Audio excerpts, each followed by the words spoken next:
여러분들은 자신이 하나님께 부름받은 교회라는 그 자기의 그 정체성, 자기 인식이 있습니까? 우리가 항상 제가 얘기를 해왔지만 교회라는 것은 뭡니까? 단순히 건물이 아닙니다. 또 교회는 친목단체도 아닙니다. 시민단체나 정치단체도 아닙니다. 교회는 예수 그리스도를 믿음으로 그 믿음을 고백하고 세례를 받은 그 신자들의 공동체를 의미합니다. 이 교회가 세상과의 관계 속에서는 세상 나라 그리고 사탄의 나라와 대비되는 하나님의 나라를 드러내는 마치 전초기지와 같다라고 우리가 작년에 나눴거든요.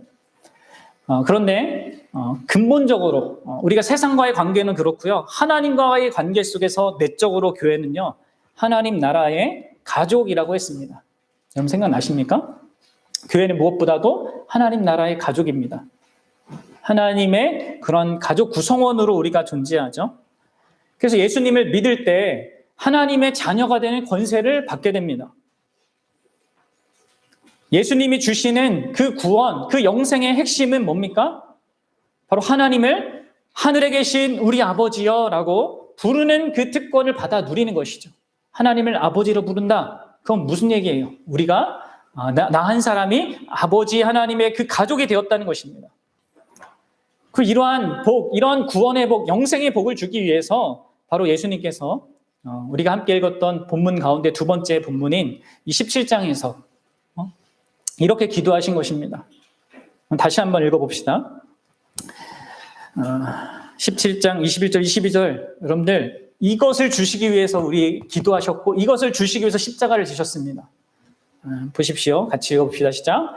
아버지여, 아버지께서 내 안에 내가 아버지 안에 있는 것 같이 그들도 다 하나가 되어 우리 안에 있게 하사 세상으로 아버지께서 나를 보내신 것을 믿게 하옵소서.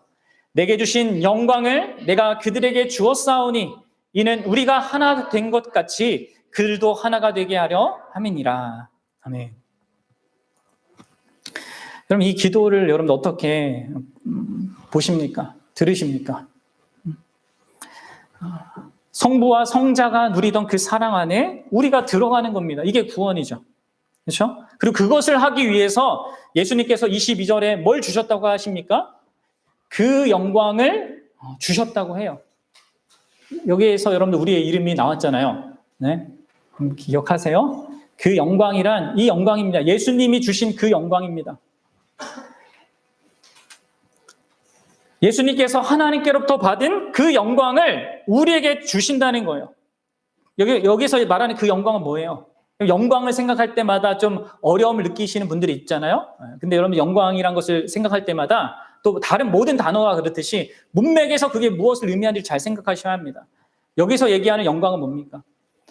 성부께서 성자에게 주신 그 영광. 그것은 바로 성부께서 성자를 자신의 전부로 사랑하는 대상이 되게 하셨다는 거예요. 그게 예수님께 영광이 되는 겁니다.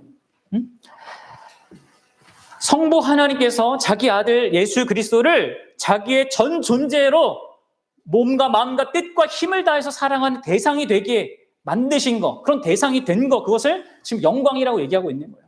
최고의 영광이죠. 그렇죠? 그래서 성자 예수님의 삶을 통하여서 하나님께서 자기 자신을 드러내시는 것입니다. 사랑이 대상이 되신 그 예수님께 모든 것을 부여하심으로 성령을 충만하게 부어주심으로 말미암아 하나님께서 어떠한 분이신지를 성자 하나님을 통해 드러내요. 그래서 여러분들 그게 예수 그리스도께 영광이 되는 거예요. 그러면 여러분들 우리 믿는 자는 어떤 사람들이에요?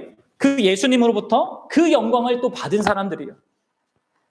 그럼 어떻게 되는 겁니까? 우리가 성부 하나님께서 우리 자신을 또한 자신의 전부로 사랑하는 대상이 되는 거예요. 여러분들 이것보다 이 세상에 큰 축복과 영광이 어디 있어요? 내가 세상에서 이루는 그 무엇보다 하나님께서 나를 그 하나님의 전부로 사랑해 준다. 그것과 비교할 수 있겠습니까? 우리의 영광은 하나님께서 우리를 자신의 전부로 사랑해 준다는 곳에 있는 거예요. 그게 우리의 영광입니다. 그리고 하나님이 그런 우리를 통하여서 자신을 드러내십니다. 그게 우리의 영광이죠. 그렇게 하나님께서 그러한 영광을 아들에게 예수님에게 주시고 우리에게도 주십니다. 그리고 그 영광스러운 하나님의 사랑하심의 핵심에 뭐가 있습니까?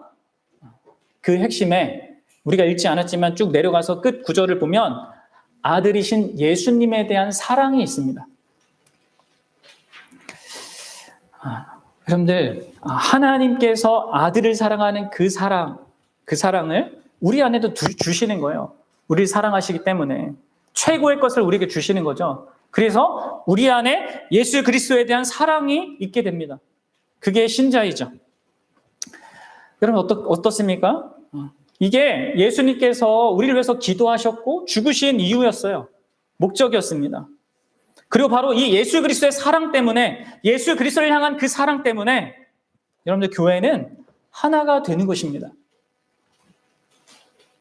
교회의 우리 각 사람이 하나님이 우리를 전부로 사랑하셔서 우리에게 주신 그 예수 그리스도의 사랑 때문에 하나 되는 일이 있게 된다는 거예요. 그저 우리가 교회니까 사랑해야 돼라는 어떤 원리로 아니면 어떤 그냥 당위로 되어지는 것이 아니라 우리 안에 하나님께서 사랑하신 그 예수님에 대한 사랑을 주신단 말이에요. 그래서 우리가 예수님을 사랑하게 되고 기뻐하게 되고 원하게 되고 추구하게 됩니다. 그래서 여러분들 하나가 되는 거죠. 이런 팬클럽들이 연예인들이든 정치인들이든 왜 그렇게 이렇게 같이 막 이렇게 함께 어울리고 이렇게 모이고 하는 것들을 기뻐합니까? 그 사랑하는 대상, 추구하는 대상, 원하는 대상이 같기 때문이에요. 마찬가지입니다. 우리 교회가 하나 되는 것은요, 예수 그리스도를 향한 사랑으로만 하나 될 수 있습니다. 그것이 근원적인 우리를 하나 되게 하는 요소예요. 그리고 그게 하나님의 영광을 나타내는 것입니다. 그래서 여러분들, 제가 계속해서 얘기하잖아요. 진짜 내가 참된 구원을 받은 자가 맞나, 내가 영생을 소유한 자가 맞는지를 확인하기 위해서는 무엇보다도 내 자신 안에 예수님에 대한 그 사랑이 있는지를 보셔야 한다는 거예요. 우리가 지난 시간에 인간이 얼마나 소중하고 정말 가치 있냐 이런 부분들을 다뤘는데 많은 지체들이 되게 쉬웠고 좋았다고 이렇게 얘기를 해요. 근데 여러분들 그걸 듣고 내가 소중하구나 이렇게만 여러분들 끝나면 여러분들 문제가 있습니다. 그렇게 끝나면 안 되죠. 이렇게 날 소중하게 만들어주시고 대해주시고 사랑해주시는, 그리고 그러한 자로서 내가 하나님 앞에 설 수 있게 해주신 그 예수 그리스도가 나에게 더 소중해야 되죠. 그럼 그렇게 여러분들의 반응이 일어나고 있습니까? 그래서 여러분들, 우리가 예수님을 진짜 사랑하는지 먼저 이걸 확인해야 됩니다. 그리고 진짜 우리가 참된 신자로서 예수님을 사랑하는 자들이 맞다면 우리는 교회를 사랑하게 되고 사랑해야만 합니다. 그것은요, 의무이자 기쁨입니다. 오늘 본문을 통하여서 여러분들, 우리가 왜 참된 신자가 교회를 왜 사랑해야 되는지, 그리고 특별히 오늘 초점 맞추고 싶은 것은 어떻게 사랑해야 하는지, 참된 교회의 사랑 방식에 대해서 볼 거고요. 결론적으로 그렇게 하는 목적이 또 결론이 어떻게 되는지를 살펴보고자 합니다. 자, 여러분들, 우리 신자가 내가 참된 신자라면 왜 교회를 사랑해야 되느냐, 이 부분에 있어서 저는 작년에 이 부분을 한 시간 걸쳐서 설교를 했어요. 그래서 여기에서는 간단하게 다룰 겁니다. 한번 상기하는 의미로 생각해 보십시오. 나에게 이런 이유가 있어서 내가 교회를 사랑하는가, 이걸 보셔야 합니다. 자, 첫째로 세 가지가 있는데, 첫째로 신자가 교회를 사랑해야 하고 사랑할 수밖에 없는 이유는요, 첫째 이유는 예수님께서 교회를 사랑하기 때문입니다. 그럼 다시 34절, 오늘 13장 34절을 보십시오. 예수님 뭐라고 하십니까? 내가 너희를 사랑한 것 같이, 이렇게 얘기하십니다. 그렇습니다. 여러분들, 예수님이 교회를 사랑하세요. 이게 교회를 사랑할 이유가 되는 거죠. 예수님은 마태복음 16장에서도 교회를 내 교회다라고 말씀하셨습니다. 이 땅에 존재하는 그 어떤 존재들, 어떤 기관들, 공동체들에게도 이렇게 예수님께서 내 거다 이렇게 얘기한 대상이 없습니다. 그리고 이어서 예수님은 그 마태복음에서 내가 내 교회를 세울 것이다 라고 말씀하셨어요. 그 이야기는 이제 앞으로 자신을 십자가에 내어주심으로 말미암아 최고의 희생으로 그 대상이신 교회를 사랑할 것을 말씀하신 것이었습니다. 교회는 그토록 예수님께 큰 사랑의 대상입니다. 교회를 사랑하기 때문에 예수님은 교회에게 최고의 복을 주시고요. 그 교회를 모든 악으로부터 지켜주십니다. 여러분, 이 땅의 역사를 보십시오.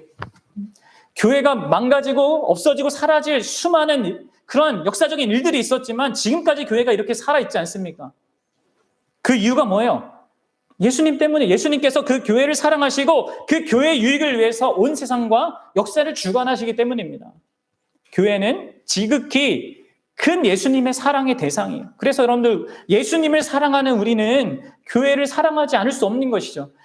내가 예수님을 사랑한다고 하면서 교회를 사랑하지 않는다면 그건 말이 안 되는 겁니다. 자, 두 번째로 신자가 교회를 사랑해야 될 그 이유는 교회가 예수님께서 이 역사 가운데 또 영원 가운데 계획하신 것의 중심에 있기 때문에 그렇습니다. 요한계시록이 선명하게 보여주고 있듯이 교회는 여러분들 영원한 하나님과 그의 아들 예수 그리스도 그리고 또 성령을 섬기고 예배하며 영원토록 하나님을 찬양할 그렇게 존재하게 될 유일무이한 존재입니다. 이것이 창조와 구원의 목적이고 완성이고 결론이죠. 그래서 여러분들 교회라는 것은요, 단순히 잠깐 이 땅에 있는 그런 존재가 아닙니다. 지극히 위대하고 광대하고 초월적인 실제입니다. 그렇기 때문에 여러분들 현세에 존재하는 그 어떤 관계나 어떤 집단보다 교회는 보배로운 대상인 것입니다. 그렇기 때문에 여러분 참된 신자는 교회를 자신의 삶의 가장 중요한 대상으로 여길 수밖에 없는 거예요. 자, 셋째로 신자가 교회를 사랑해야 되는 이유는요, 우리가 사랑하는 바로 그분께서 우리에게 명령하셨기 때문이에요. 여러분들 교회는 예수님이 사랑하시고요, 예수님의 계획의 중심에 있고 그분이 우리에게 명령하신 대상입니다. 사랑하라. 내가 너희를 사랑한 것처럼 너희도 사랑해라. 우리가 서로 사랑하는 것은, 교회로 사랑하는 것은 그분의 뜻입니다. 내가 순종해도 되고 안 되는 그런 내가 결정할 일이 아니에요. 내가 적극적으로 그분의 뜻에 순종해야 될 그분의 명령입니다. 여러분들, 그분의 명령은 우리를 사랑하셔서 자기 자신을 내어주신 그 사랑으로 하시는 명령이에요. 우리가 그렇게 살 때 가장 행복할 수 있음을 알고 아시면서 하시는 명령이죠. 또 그것이 우리의 힘으로 불가능하기 때문에 자신이 그렇게 우리가 서로를 사랑하는 데 필요한 모든 것을 공급하실 것을 약속하시는 가운데 주시는 명령입니다. 그래서 여러분들, 우리가 그분을 사랑한 것이 맞다면 우리는 그분의 명령에 순종하는 것을 당연하게 여기고 기쁘게 여길 겁니다. 여러분 어떻습니까? 여러분 교회에 대한 사랑이 있습니까? 교회에 대한 사랑이 없다면 여러분 예수님에 대한 사랑이 있는지를 먼저 확인해야겠죠. 자, 요한복음 3장 14절에 이렇게 이 요한이 얘기하는 것을 들어보십시오. 읽어봅시다. 시작. 우리는 형제를 사랑함으로 사망에서 옮겨 생명으로 들어간 줄을 알거니와 사랑하지 아니하는 자는 사망에 머물러 있느니라. 이 말씀을 어떻게 여러분들은 이해하고 받아들이고 있습니까? 자신의 상태를 비추어 보십시오. 그럼 단순하게 내가 예수님 믿어, 난 예수님을 사랑해 말로만 하고 있다고 해서 그 사람 진짜 예수님을 사랑하는 거 아닙니다. 진짜 여러분들 예수님을 사랑하면 어떻게 돼요? 형제를 사랑하게 됩니다. 형제를 사랑하지 않는 사람은 사망에 있는 거예요. 자, 이런 이야기를 야고보 사도도 하죠. 야고보서 2장 26절에서 이렇게 얘기합니다. 같이 읽어보세요. 시작. 영혼 없는 몸이 죽은 것 같이 행함이 없는 믿음은 죽은 것이라. 나는 믿음이 있다 얘기하는 그 야고보 사도의 그런 구성원들이 있었잖아요. 근데 행함이 없어요. 진짜 사랑하는 그 지체를 위하여서 자기 것을 내어주는 그런 사랑함이 없습니다. 그거 아니라는 거죠. 죽은 거란 거죠. 그런 믿음이 있다고 하면서 형제를 사랑하는 그 행함이 없으면 스스로를 속이는 겁니다. 물론 여러분들 우리가 형제를 사랑함으로 구원받는 건 아니에요. 이거 오해하면 안 됩니다. 사랑해야 되고 사랑해야지만 구원받는 게 아니라 구원받은 자가, 그래서 예수 그리스도에 대한 사랑이 있는 자가 교회를 사랑하게 된다는, 형제를 사랑하게 된다는 겁니다. 여러분들은 어떠한 것 같습니까? 그래서 여러분들 교회에 대한 사랑이 없다. 그러면 먼저 여러분들 나와 하나님과 관계, 예수님과 관계를 확인하고 그 안에서 먼저 여러분들이 하나님의 은혜를 구해야 합니다. 구원의 은혜를 구해야 합니다. 그리고 만약에 내가 진짜 구원받은 자가 맞다면 그런 자로서 내가 지금 합당하게 못 살고 있는 이 상태에 대해서 안타깝게 여기고 또한 그 자신 역시도 그런 자리에서 벗어나서 예수님께서 원하시는 그런 삶을 살고자 하나님께 그분에게 구해야 합니다. 그게 우리를 위한 주님의 명령이고 주님의 기쁘신 뜻이에요. 우리 사랑하시는 그분의.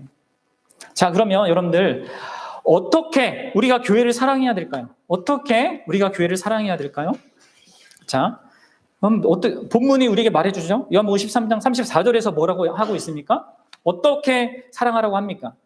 아, 그래, 알겠어. 아, 난 예수님을 사랑해. 그리고 교회를 사랑할 마음도 있어. 근데 어떻게 해야 되는지 잘 모르겠다고 하시는 분 있으세요? 여기서 말해줍니다. 예수님 뭐라고 하십니까? 내가 너희를 사랑한 것 같이. 여러분들, 예수님이 사랑하신 방식, 그게 무엇입니까? 뭘 생각하세요, 여러분들? 이 말씀을 들으면서? 그 많은 사람들이, 예수님이 십자가를 지어주셨구나, 큰 희생을 하셨구나, 이것을 생각할 거예요. 그러면서 많은 사람들이 단번에 뭔가 내가 큰 일로, 행위로 그렇게 지체를 사랑하는 것을 생각할지도 모릅니다. 그럼 여러분들, 예수님이 십자가를 지신 것은요, 단순히 단 한 번의 큰 행위를 한 것이 아닙니다. 예수님이 그 십자가를 지시기 전에 제자들과 뭐를 하셨습니까? 성찬식을 하셨죠. 그래서 우리가 다음 주에 또 성찬을 하게 되는데 그 성찬식에서 예수님이 맺으신 게 뭐예요? 이건 내 피와 내 살이다 하면서 그 예수님은 새 언약을 맺으셨어요. 다시 말해서 공식적이고 법적이고 그렇게 확고한 그 언약이라는 것을 맺으심으로 말미암아 그 안에서 자신의 한량없는 사랑을 제공하기로 하셨다는 거예요. 단순히 단 한 번의 그냥 극적인 희생이 아닙니다. 나와 예수님 자신을 묶어서 사랑의 연합으로 묶어서 언약적으로 사랑하시기로 하셨다는 거예요. 사랑 여러분, 이게 예수님이 사랑하신 방식이에요. 그래서 예수님과 우리는 새 언약이란 그 근본적인 사실 위에서 그분이 우리를 사랑하겠다고 하신 그 의무를 다하는 것 속에서, 물론 기쁨으로 하시죠. 사랑이란 동기 속에서 우리를 사랑하겠다고 약속하신 그 의무를 그 언약 가운데서 지키면서 하는 겁니다. 또 우리도 새 언약 안에 들어간다는 것도 그분을 사랑하는 마음으로 우리가 마땅히 해야 될 그 의무를 하겠다는 의미로 또한 언약을 맺는 거죠. 같이 쌍방의 그런 의미가 있습니다. 사랑 여러분, 마찬가지예요. 우리가 교회를 사랑할 때도요, 어떻게 해야 되냐면 언약 관계를 맺는 것으로 사랑하는 것입니다. 언약적인 관계로서 교회를 사랑한다는 것이죠. 단순히 일주일에 한 번 하고 아니면 어떤 한 행사나 어떤 특정한 행위로 사랑하는 것이 아니라 언약적인 사랑을 한다는 거예요. 그래서 여러분들, 교회 멤버십 서약을 하는 겁니다, 우리가. 그래서 여러분들 이 부분을 잘 생각해 보셔야 돼요. 멤버십을 받은 사람이든 아직 그것에 대해서 아무 생각을 갖고 있지 않는 사람이든 생각을 해야 합니다. 교회 멤버십으로서 서약을 하고 우리가 서로 신자로 공식적으로 합법적으로 그리고 내가 또한 의무를 담은 자로서 그렇게 헌신을 약속하는 그런 방식으로 우리가 사랑하고 함께하는 것입니다. 이게 여러분들 예수님께서 내가 너희를 사랑한 것 같이 라고 하신 말씀의 본뜻이죠. 물론 여러분들 이런 부분에 있어서 사실 기독교 전통은 세례가 이런 기능을 해왔습니다. 세례가 교회 멤버십을 서약하는 그런 의미를 갖습니다. 물론 근본적으로 성찬식에서 예수님께서 새 언약을 출범시키셨지만 이 첫 성찬식, 예수님이 처음으로 행하신 그 성찬식 이후에는 그 새 언약은 세례를 통하여서 먼저 우리에게 적용되고 그 세례를 받은 신자들이 새 언약을, 그 성찬을 통해서 매번 그 새 언약을 확인하는 겁니다. 그런데 여러분들 오늘날의 교인들은 세례의 의미를 제대로 배우지도 않고 이해하지도 않습니다. 그냥 막 세례를 받아요. 이건 물론 여러분들 목회자들의 탓이죠. 군대에서도 그냥 대량으로 찍어내듯이 세례를 막 베풉니다. 정말이지 세례의 의미와 그 가치를 너무나 가벼운 것으로 만들어버렸습니다. 그래서 오늘날 많은 사람들이 자기가 세례받은 것의 의미와 가치도 잘 모르고 세례받은 날짜도 잘 생각 못해요. 여러분들 결혼 날짜, 결혼식 날짜 기억하세요? 네? 결혼식, 내가 결혼한 날을 잊어버리면 어떻게 됩니까? 큰일 나죠? 이 사람 나 진짜 사랑한 거 맞아? 여러분, 그 결혼이라는 그 날짜, 그 시점을 기억하고 그 기념하고 함께하는 게 얼마나 중요해요. 그 하나 된 것에 대한 의미를 생각할 때. 여러분, 세례는 그거란 말이에요. 예수님과 내가 하나 되고 예수님 안에서 교회로 하나 되는 그런 너무나 귀한 시간이기 때문에 내가 뭐 구원받은 날짜, 뭐 그거 기억 못 하더라도 세례받은 날짜는 기억해야 돼요. 그러면 세례는요, 쉽게 얘기해서 결혼 예식과 같습니다. 응? 또 이렇게 얘기하면 진짜 오늘날에는 이 결혼 예식에 대해서도 너무나 쉽게 생각하기 때문에 그래서 뭐 오늘날에는 뭐 주례도 없죠. 그냥 둘이 뭐 이렇게 뭐 얘기하고 막 하하거리고 막 축하받고 끝나는 너무 안타까운 현실이라서 이제 이 성경이 말하는 그 의미를 담은 것들을 설명하기가 너무 힘들어요. 여러분들 이 세례를 좀 이해하기 위해서 우리가 좀 결혼에 대해서 생각해 볼 필요가 있는데요. 여러분들 오늘날에 이 결혼에 대한 사람들의 생각들, 사고방식이 뭡니까? 오늘날에는 이 결혼 예식이 그렇게 중요하지 않아요. 그냥 내가 당장 지금 이 순간 그 대상을 사랑하는 그 감정이 있느냐, 그게 없느냐, 그게 중요해요. 그리고 그 감정이 더 이상 존재하지 않는다면 어떻게 할 수 있습니까? 헤어질 수 있어요. 왜 그렇습니까? 지금 오늘날 현대 사회는요, 이 결혼을 한 개인으로서의 나의 충족, 자아 성취, 이것을 가져다 주냐 안 주냐 그 기준을 생각하기 때문에 그렇습니다. 그리고 그것이 충족될 때까지만 자신이 선택하는 것으로, 그리고 얼마든지 그 선택을 취소할 수 있는 것을 봅니다. 결혼은 의무도 아니고 그냥 로맨틱한 그 사랑만이 중요한 거예요. 그러니까 언제든지 갈아탈 수 있는 거예요. 나에게 더 강력한 그 감정을 느끼게 주는 사람이 있으면.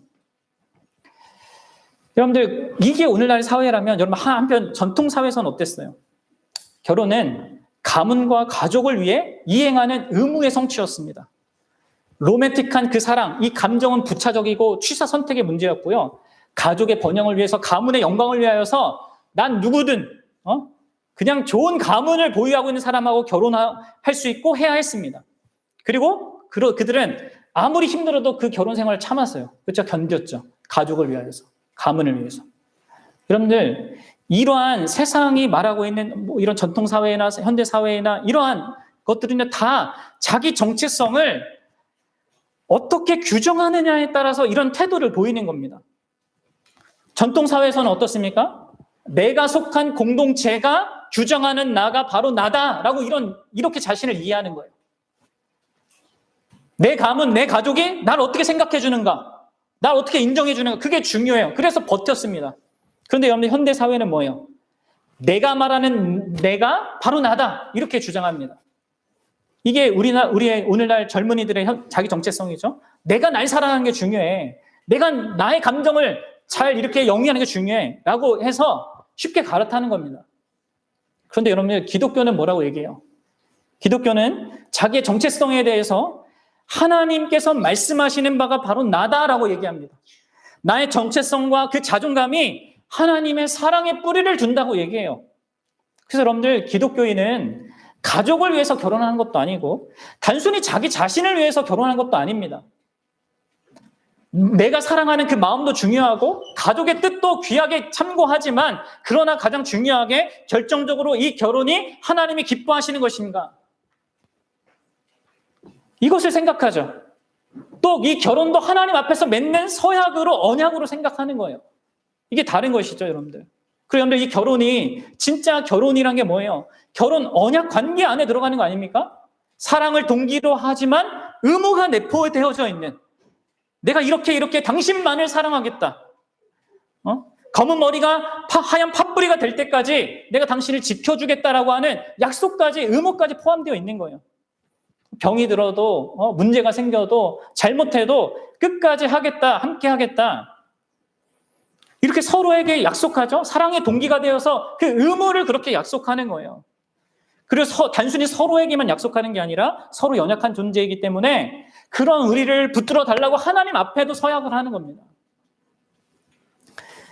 성경은 이처럼 여러분들 감정과 의무, 열정과 약속을 단단히 이렇게 결속시키는 그런 결혼관을 우리에게 제시해 주죠. 그리고 이 결혼관에는 하나님 앞에서의 이 언약이 자리 잡고 있는 것입니다. 그래서 여러분들 기독교인하고 결혼해야 한다는 거예요. 믿는 사람은 이런 가치와 이런 이 의미가 없는 사람과 이게 전통사회로 가는 사람이나 그냥 자기 개인을 빠져가는 사람밖에 없어요. 이 세상 사람들은요. 여러분들 근데 제가 왜 지금 이 결혼 언약식을 얘기하는 겁니까? 바로 세례가 이와 비슷한 역할을 한다는 거예요. 여러분 예수님의 그 구원은 사랑의 동기로 의무가 내포된 그 언약 관계 안으로의 구원입니다. 그리고 그 예수님 안에서 우리는 사랑의 욕구와 우리의 마땅히 해야 할 합당한 의무가 함께 조화되는 것을 그리고 어우러지는 것을 보게 되는 거예요. 여러분들 그렇게 여러분 세례를 이해하고 있습니까? 단순하게 내가 그냥 난 기독교인이라는 어떤 한 표시가 아니에요, 여러분들. 예수님과 마치 결혼 언약식을 맺는 거예요, 세례는. 근데 좀 다른 측면이 있는 건 일반 결혼식과 다른 측면이 있는 것은 이 세례식에서 우리는 예수님뿐만이 아니라 그 예수님과 이미 그 언약을 맺은 자들과 언약 관계에 또한 들어간다는 거죠. 그래서 교회 멤버십이 형성되는 것입니다. 그래서 여러분들 이것은 예수님과 나 사이에서만 이러한 사랑의 그러한 동기와 그 의무를 갖는 것이 아니라 지체들 간내에서도 갖게 되는 거예요. 이미 성도이고 이미 그 언약 교인이 된 사람, 그 교회 멤버십이 이제 교회 안으로 들어오려고 하는 그 사람의 신앙 고백을 확언해주고 그의 제자됨에 대해서 감독해주고 이끌어주겠다는 그 다짐이 그 안에 들어가 있고요. 신앙 고백하는 사람들도 세례받는 자도 자신의 측면에서 교회의 감독과 교회의 인도하에 복종하고 따르겠다는 그런 것이 담겨져 있는 것입니다.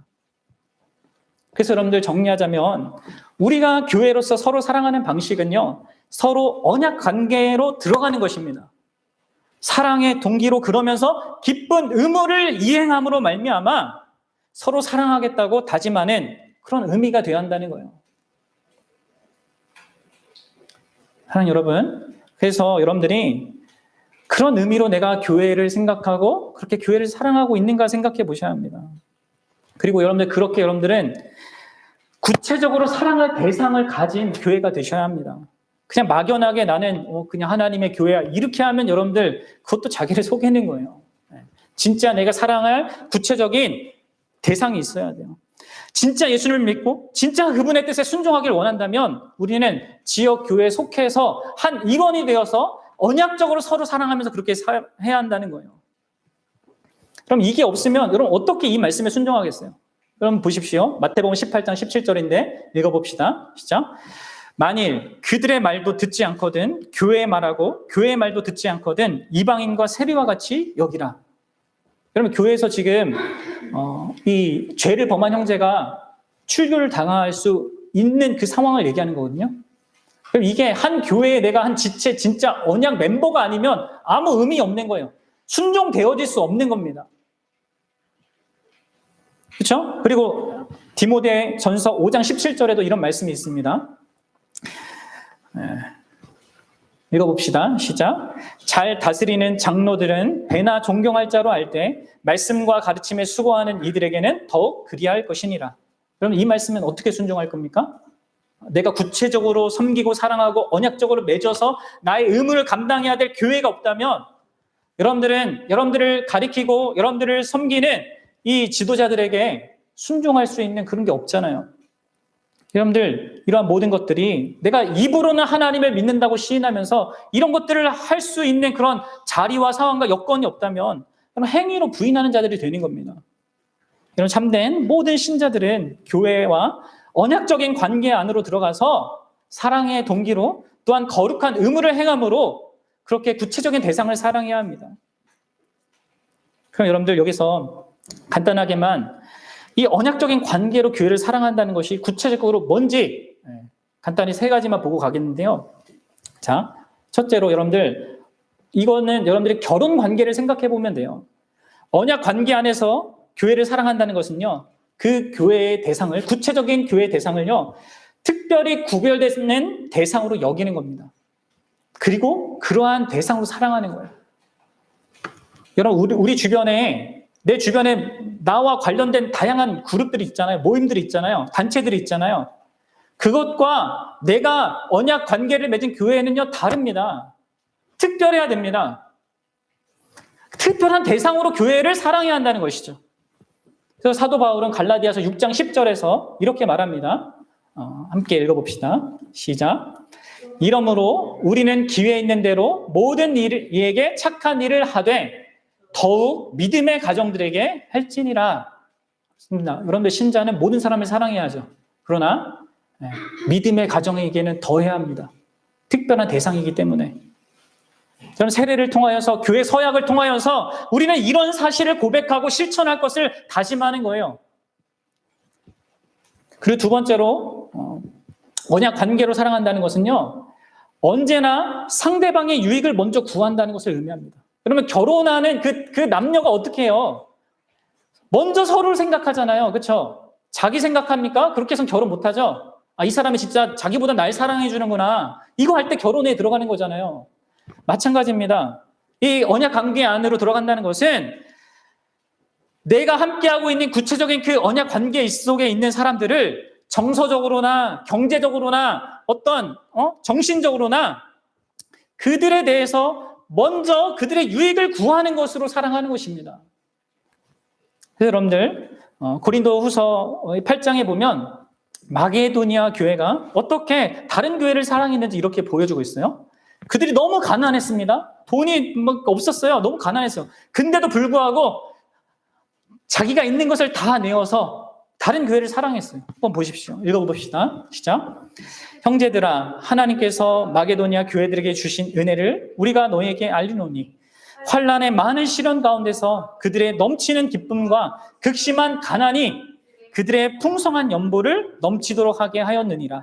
내가 증언하노니 그들이 힘대로 할 뿐만 아니라 힘에 지나도록 자원하여 이 은혜와 성도 섬기는 일에 참여에 대하여 우리에게 간절히 구하니. 그럼 보십시오. 마게도니아 그 교회는 자신들이 가진 것이 없었고 큰 환난 중에 있었음에도 불구하고 힘대로 힘에 지나도록 연보를 했습니다. 다른 교회를 돕는 일에 참여했다는 거예요. 어떻게 이들이 그렇게 할 수 있었습니까? 이 다음의 내용에 사도 바울이 얘기하는 것은 예수 그리스도께서 부유하신 분인데 우리를 위해서 가난하게 되셨고 그로 말미암아 우리를 부유하게 하셨기 때문이다, 이렇게 얘기해요. 그러한 예수 그리스도의 놀라운 사랑을 받았기 때문에 이러한 지금 삶을 이 교회 지체, 다른 교회 지체에게 보일 수 있었던 것입니다. 자기의 유익보다 다른 지체의 유익을 먼저 구하고 있는 모습을 우리는 확인하게 되는 거죠. 언약 관계로 사랑한다면 그렇게 사랑하는 거예요. 자, 셋째로 언약 관계로 사랑한다는 것은요, 모든 것을 함께 공유하는 대상으로 사랑하는 겁니다. 그렇죠? 그러면 교회는, 그 부부는 모든 것을 함께 공유하잖아요. 마찬가지입니다. 언약 관계로 사랑한다는 것은 다 공유하는 거예요. 경제적이든 정신적이든 무엇이든 이런 모든 것들을 함께 공유함으로 누리면서 살아가는 겁니다. 무엇보다도 신앙적인 그런 부분에 있어서 함께 누려야 되죠. 기쁨과 슬픔을 함께 누려야 되죠. 이게 여러분들 교회로 사랑하는 거예요. 그래서 여러분들 사도행전 2장 44절 46절에 한번 보도록 할게요. 이들이 어떻게 했는지 초대교회가.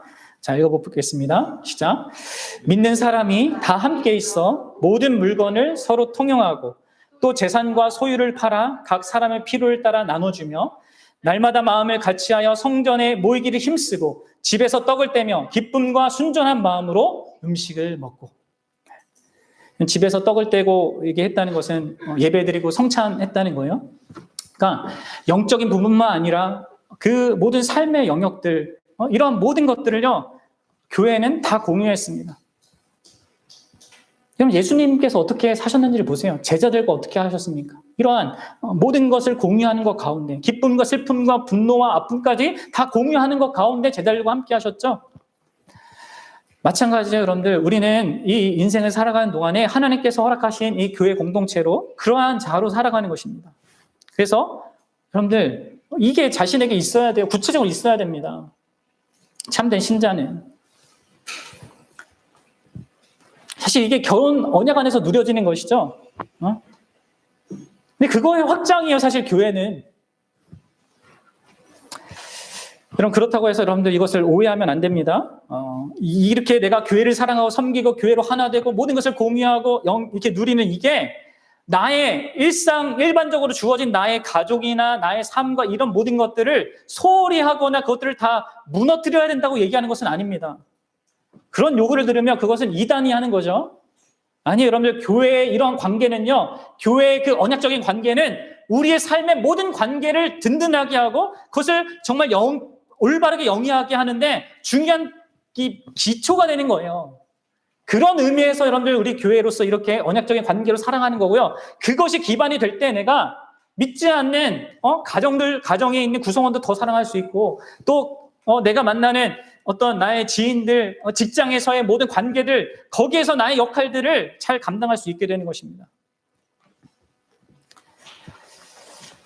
사랑 여러분, 이게 바로 하나님께서 우리에게 원하시는 우리가 서로 사랑하는 방식이에요.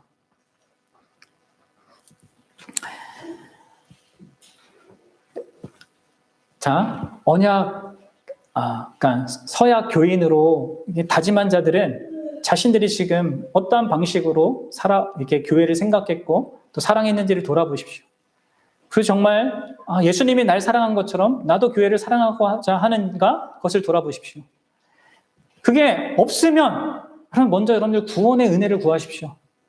예수님이 여러분들을 진짜 사랑한다는 것을 정말 내 전 존재로 다 그 경험하도록 그것을 구하십시오. 왜냐하면 그래야지만 사랑할 수 있거든요. 그리고 여러분, 우리가 그렇게 사랑할 때 결론적으로 어떤 일이 벌어집니까?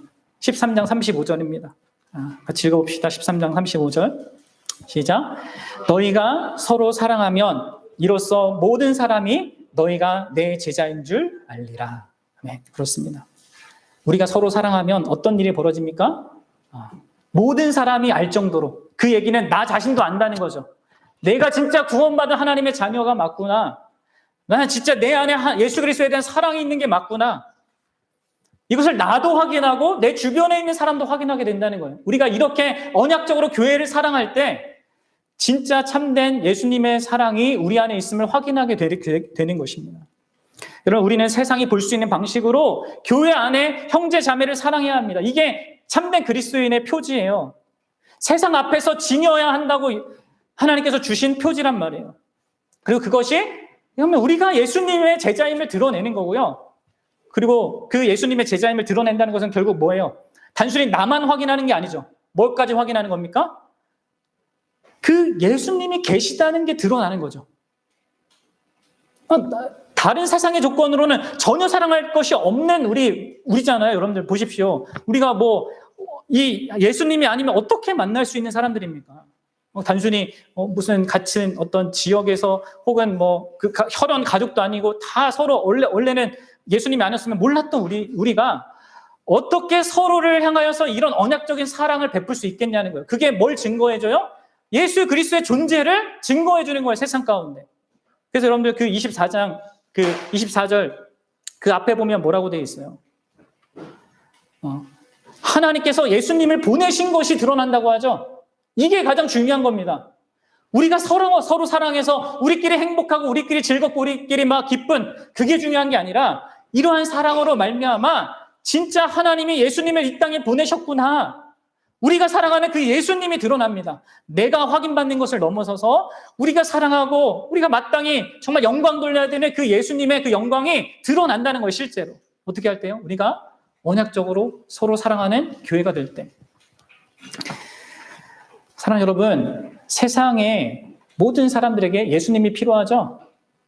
여러분들 그렇다면 여러분들은 참된 신자가 되고자 해야 되고 참된 교회로서 사랑하고자 해야 됩니다. 언약적으로 사랑하고자 해야 됩니다. 그래야지만 여러분들의 복음 전하는 것이 의미가 있는 겁니다. 그렇죠? 내가 사랑하는 교회가 없고 언약적으로 사랑하는 교회 대상이 없는데 여러분들이 전하는 거는 어떤 의미에서 그러면 그것은 그냥 종교일 수 있어요. 진짜 우리가 예수님을 전해야 되지 않겠습니까? 불가능한 것을 가능케 하는 그분, 우리가 다 서로 아무것도 아니고 서로 관계 없는 우리를 하나 되게 하신 그분을 우리가 증언하기 원한다면 여러분들 사랑하는 교회를, 구체적인 교회를 언약적으로 사랑하는 자들이 되어야 합니다. 그래서 여러분들, 이미 서약한 언약 교인들은 진짜 여러분들 이런 부분에 있어서 자기가 이렇게 하고 있는지 돌아보셔야 합니다. 그 언약 교인 가운데 진짜 가롯 유다와 같은 사람들이 안 나왔으면 좋겠습니다. 또 아직 내가 교회 안에서 그 언약을 맺음으로 이렇게 교회를 사랑하려고 사랑해야겠다는 그 아직 마음이 없으신 분들은 다시 한번 생각해 보셔야 돼요. 여러분 예수님을 진짜 믿는 사람들이라면 언약 관계로서 사랑하라고 하신 그분의 명령에 순종해야 합니다. 그게 여러분들에게 유익이 되는 거고 복이 되는 것이고 그게 여러분이 사랑한 예수님의 뜻이에요. 그렇게 함으로 말미암아 여러분들 예수님의 영광을 드러내고 자신이 진짜 예수님의 참된 제자임을 또 확인받고 세상에 알리는 그런 복된 하나님의 사람들 되시기를, 그런 우리 교회가 되기를 주님의 이름으로 축복합니다. 같이 기도하겠습니다.